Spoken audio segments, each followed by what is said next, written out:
Good morning students. चलिए फिर आज हम लोग हमारा चैप्टर स्टार्ट करते हैं, चैप्टर 4 फ्लोटेशन, और इसका जो हमारा टॉपिक है उसको कंटिन्यू करते हैं। ठीक है, तो हम लोग का टॉपिक है आर्किमिडीज प्रिंसिपल। तो आज का हम लोग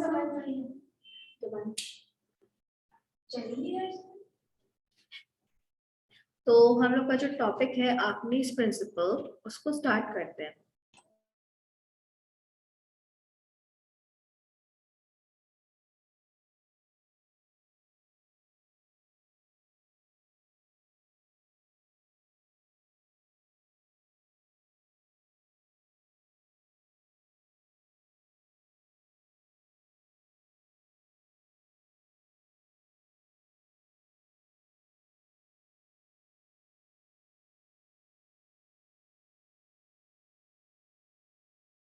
Okay, so let's start it.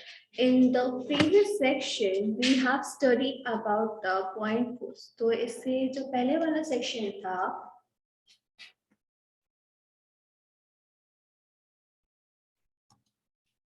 तो इससे पहले वाला जो चैप्टर सेक्शन था, उसमें हम लोगों ने किस बारे में पढ़ा था? पॉइंट फोर्स के बारे में पढ़ा था कि पॉइंट फोर्स क्या होता है। ठीक है, फिर उसके बाद में आता है अब ग्रीक साइंटिस्ट। तो जो हमारे ग्रीक साइंटिस्ट थे, कौन थे?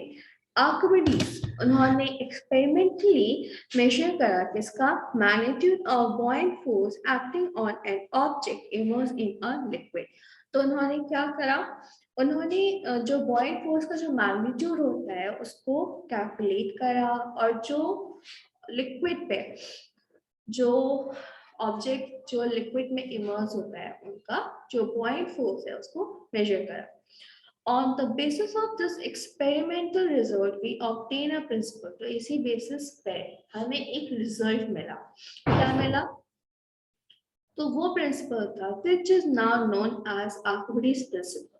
तो वो जो इस एक्सपेरिमेंट पे जो हमें प्रिंसिपल मिला, उस प्रिंसिपल को हम लोग किस नाम से जानते हैं? आर्किमिडीज प्रिंसिपल के नाम से जानते हैं। अब क्या है ये? इसका सबसे पहले हम लोग देखते हैं स्टेटमेंट कि हमें क्या स्टेटमेंट मिला इसका। Whenever an object is immersed wholly or partially in a fluid, जब कोई भी ऑब्जेक्ट कंप्लीटली किस में इमर्ज होता है, मतलब कि किस में इमर्ज होता है? होली या फिर पार्शियली फ्लूइड में इमर्ज होता है, it experiences an upward force of boils. तो हम लोग ने पढ़ा था जो बॉयल्स फोर्स होता है वो अपवर्ड मूवमेंट को करता है, तो वही हमने यहाँ पे देखा। Due to that fluid, the magnitude of this force is equal to the weight of the fluid.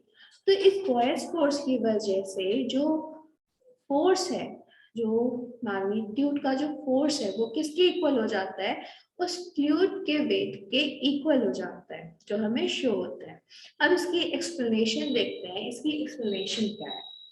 From Archimedes' principle, it is clear that when an object is wholly or partially immersed in a fluid, two forces act on the object.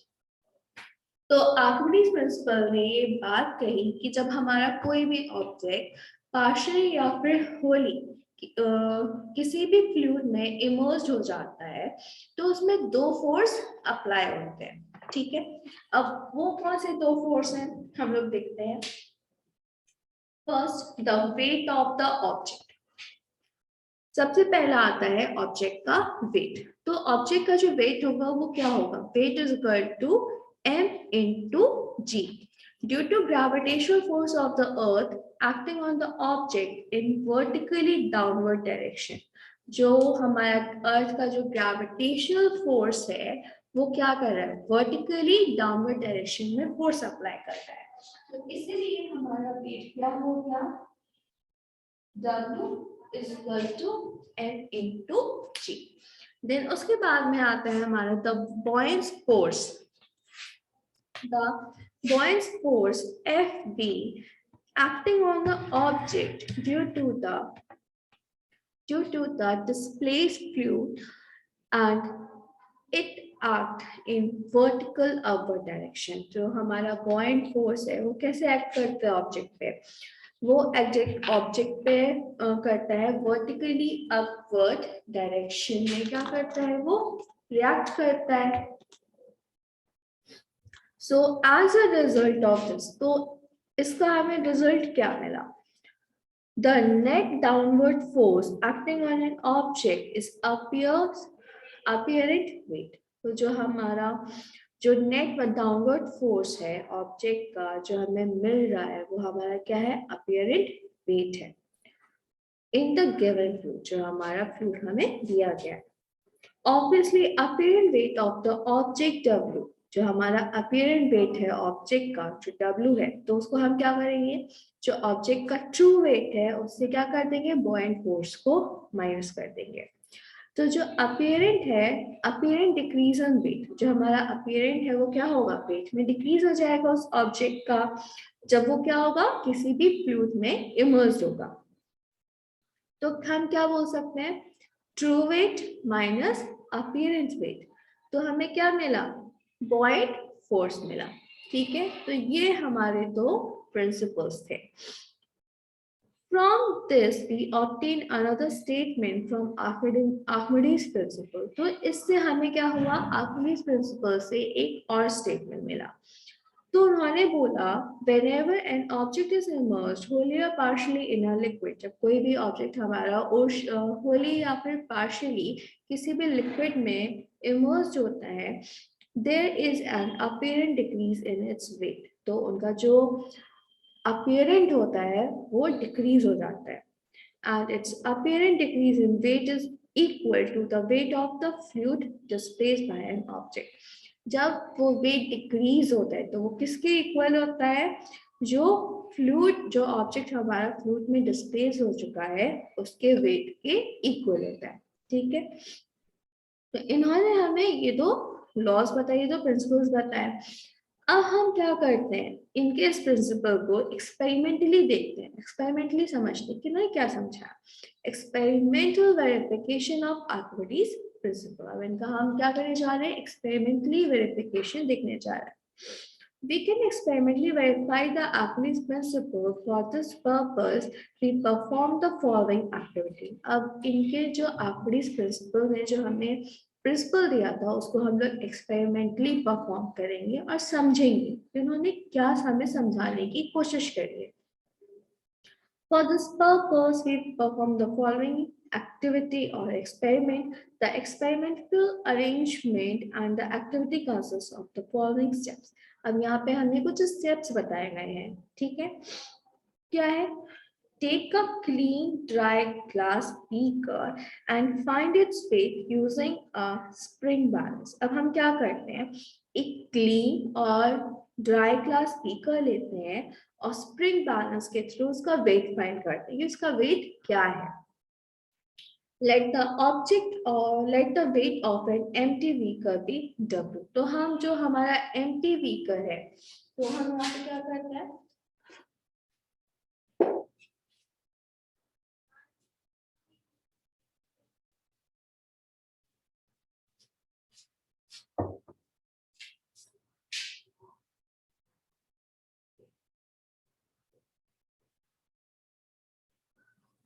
तो हमारा empty beaker है, इसका wait है हमारा W।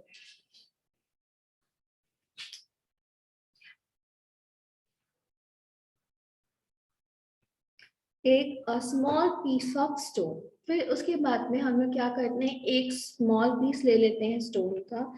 Using a small thread suspend the stone from a hook of the spring balance. और ये क्या करते हैं? स्मॉल थ्रेड लेते हैं और उसमें उस स्टोन को हुक करके क्या करते हैं? स्प्रिंग बैलेंस में हुक कर देते हैं और फ्रीली सस्पेंडेड कर देते हैं।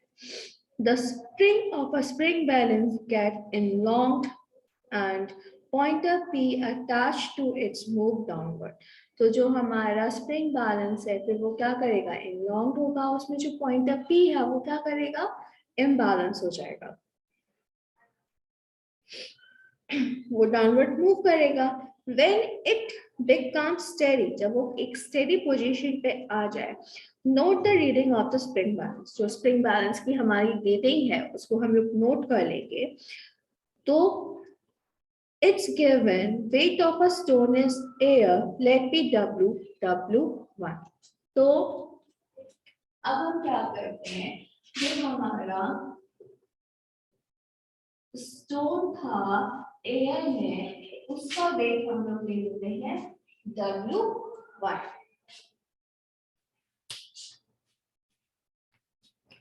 टेक अ मेटल और अ ग्लास. अब हम क्या करते हैं, एक मेटल लेते हैं या फिर ग्लास लेते हैं. Can having a side tube called spout. और उसमें क्या हो, साइड ट्यूब प्रेजेंट हो, और उस साइड ट्यूब को हम लोग स्पाउट के नाम से जानते हैं. Fill it with water. उसको हम लोग क्या कर लेते हैं, वाटर से फिल कर लेते हैं. The water in the can will remain only up to level of spout. तो जो हमारा बीकर है उसमें जो वाटर प्रेजेंट रहेगा वो सिर्फ कहाँ, किस लेवल तक रहेगा, जहां तक स्पाउट प्रेजेंट होगा. Place the empty beaker just below the open end of spout. तो जो हमारा empty beaker था उसको हम कहाँ रख देंगे, ठीक उस स्पाउट के एंड में रख देंगे. सपोज करिए जैसे कि आपका स्पाउट वाला बीकर है और इसी के एंड में हम क्या करेंगे, जो हमारा दूसरा बीकर था उसको रख देंगे. तो ये जो पोर्शन होता है इसको हम लोग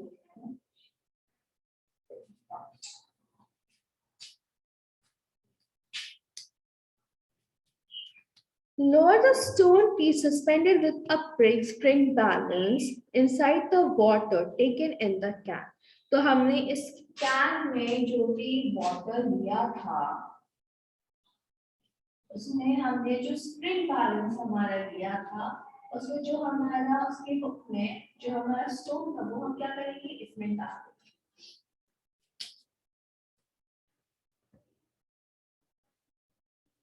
The stone displays water which comes out of the can through the spout and is collected in the beaker. तो जैसे ही हमारा स्टोन क्या हुआ, इस बीकर के अंदर गया, जैसे कि हमारा स्टोन इस कैन के अंदर गया, तो जो भी वाटर डिस्प्लेस हुआ वो सारा हमारा कहाँ कलेक्ट हो गया, वो सारा हमारा इस स्मॉल बीकर में कलेक्ट हो गया.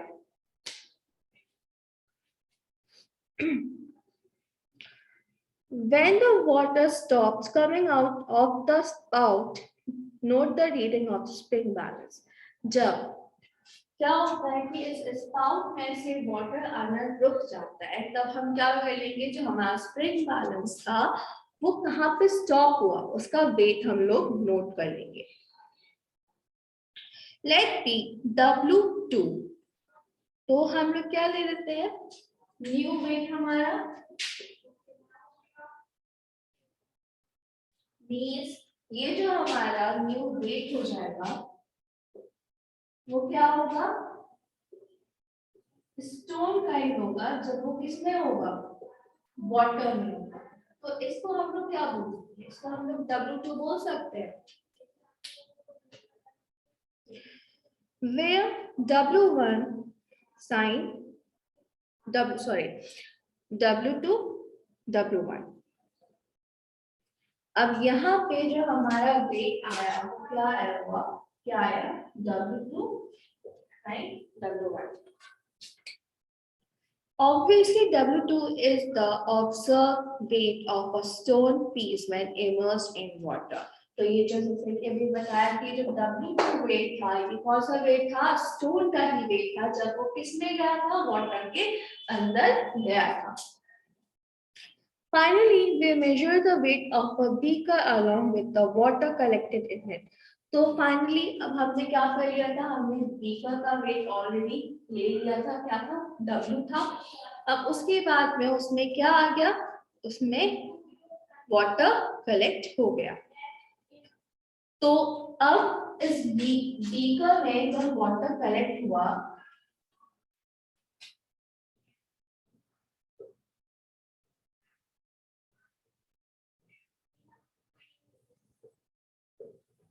तो इसका वेट हम लोग ले लेते हैं W dash. As weight of a stone piece in the air is W1, तो जैसे कि अभी हमें पता है कि जो हमारा वेट था स्टोन पीस का जब वो एयर में था तो उसका वेट था W1, और फिर जब हमारा स्टोन पीस वाटर में गया तो उसका वेट हो गया हमारा W2. The apparent lose in weight of the stone piece when completely immersed in water. तो जो हमारा अपीयरेंट था उसने क्या करा, कंप्लीटली वेट लूज कर लिया जब वो वाटर के अंदर गया. तो हम क्या बोल सकते हैं, W1 माइनस W2. यहाँ पे क्या था हमारा W2 लेस देन W1 था. तो obviously the apparent lose in weight, तो ऑब्वियसली हमारा जो अपीयरेंट था उसने क्या करा, अपना वेट लूज करा. किसके इक्वल में, बॉइंग फोर्स के इक्वल में, जो हमारा वाटर में फोर्स अप्लाई हो रहा था. तो हम ये बोल सकते हैं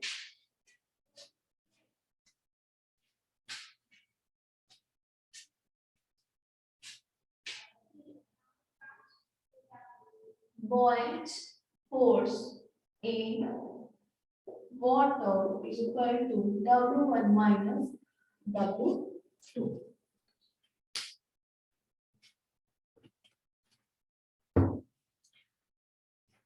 The weight of water collected in a beaker. अब जो हमारा वेट वाटर, जो अब वाटर का वेट हम फाइंड करें कि वाटर का वेट क्या था जो उस बीकर में हमने कलेक्ट करा था. जब वाटर हमारा कलेक्ट हो गया था बीकर में तब हमने उसका वेट किया था W, और एम्प्टी बीकर का वेट था हमारा W. तो वाटर का वेट क्या हो जाएगा,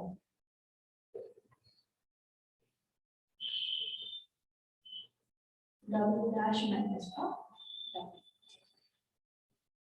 ठीक, तो ये क्या है हमारा वेट ऑफ वाटर है जो स्पीकर में कलेक्ट हुआ था. ऑन कंपेयरिंग द वैल्यू, जब हमने दोनों वैल्यूज को कंपेयर किया, इसको W1 minus W2 and W dash minus W, these are found to be same. तो ये हमें क्या मिला, ये हमें दोनों ही सेम मिला. तो हम ये बोल सकते हैं कि हमारा W1 माइनस W2 क्या है, W डैश माइनस W के इक्वल है. तो buoyant force is means that the buoyant force of a stone piece equal to the weight of water displayed by a stone. तो हम ये बोल सकते हैं कि जो हमारा buoyant force of stone piece है, जो हमारा buoyant force of stone piece है वो किसके इक्वल है, वो इक्वल है weight of water displayed by stone piece. So thus it is experimentally proved that buoyant force acting on an object immersed in a fluid is exactly equal to the weight of the fluid displayed by it, which is a statement of Archimedes' principle. तो ये experiment prove करता है Archimedes principal को, जो क्या बताता है, जो हमारा ऑब्जेक्ट का जो फोर्स हो रहा है जब वो फ्लूइड में हो रहा है वो किसके इक्वल है, एग्जैक्टली जो वाटर में जो फ्लूइड का जो डिस्प्लेसमेंट है उसके इक्वल है. ठीक है, अब उसके बाद में आता है हमारा एप्लीकेशंस ऑफ आर्किमिडीज प्रिंसिपल. तो यहाँ पे हमने एक्सपेरिमेंट पढ़ लिया था कि हमारा एक्सपेरिमेंट क्या है. अब उसके बाद में हम लोग पढ़ने जा रहे हैं आर्किमिडीज प्रिंसिपल के एप्लीकेशंस. अब उसके साथ में कुछ एप्लीकेशंस भी होंगे ना, तो वो एप्लीकेशंस क्या है. Archimedes principal has many application. तो आर्किमिडीज प्रिंसिपल के क्या है, कई सारे एप्लीकेशंस हैं. अब कुछ एप्लीकेशंस हम लोग यहाँ पे रीड करेंगे. Archimedes principle is used in designing ships and submarines. जो Archimedes principle है ये क्या करा जाता है, ये शिप्स को डिजाइन करने में, सबमरीन्स को डिजाइन करने में यूज करा जाता है. क्यों, क्योंकि जो शिप्स होती हैं वो वाटर में फ्लोट करती हैं, जो सबमरीन्स होते हैं वो क्या करते हैं, वाटर के ओशन के इनसाइड जाते हैं. ठीक, फिर वर्किंग ऑफ लोकोमीटर, फिर ये किस पे वर्क करता है, लोकोमीटर पे वर्क करता है। Use to determine the purity of sample of milk, जो क्या करता है, मिल्क की जो प्योरिटी होती है उसको डिटरमाइन करता है। और ये भी किस पे बेस्ड होता है, ये भी आर्किमिडीज प्रिंसिपल पे ही बेस्ड होता है। उसके बाद में आता है using Archimedes principle we can easily determine the value. तो आर्किमिडीज प्रिंसिपल यूज करके हम लोग क्या कर सकते हैं, इजीली किसी भी वैल्यू को डिटरमाइन कर सकते हैं, किसकी, जो क्या हो, सॉलिड और लिक्विड की रिलेटिव डेंसिटी हो। ठीक है, तो यहाँ पे आप सबका आर्किमिडीज प्रिंसिपल कंप्लीट होता है। तो आर्किमिडीज प्रिंसिपल किस पे बेस्ड था, बॉइंट फोर्स से, बॉइंट फोर्स पे प्लेस था। उन्होंने इस बात को एक्सप्लेन करा कि कैसे जो आर्किमिडीज प्रिंसिपल है वो बॉइंट फोर्स पे क्या है, जैसा ही है। तो अब यहाँ पे हम लोग का आर्किमिडीज प्रिंसिपल कंप्लीट होता है। फिर नेक्स्ट क्लास में हम लोग हमारे फ्लोटेशन के बारे में पढ़ेंगे कि फ्लोटेशन क्या है। फ्लोटेशन पढ़ेंगे कि फ्लोटेशन क्या है, उसके लॉ ऑफ फ्लोटेशंस क्या है, और उसके कुछ एप्लीकेशंस पढ़ेंगे। उसके बाद में जो इसकी डेंसिटी और रिलेटिव डेंसिटी है उसको हम लोग पढ़ेंगे कि वो क्या चीज है। So thank you student, and that's all for today, and have a nice day.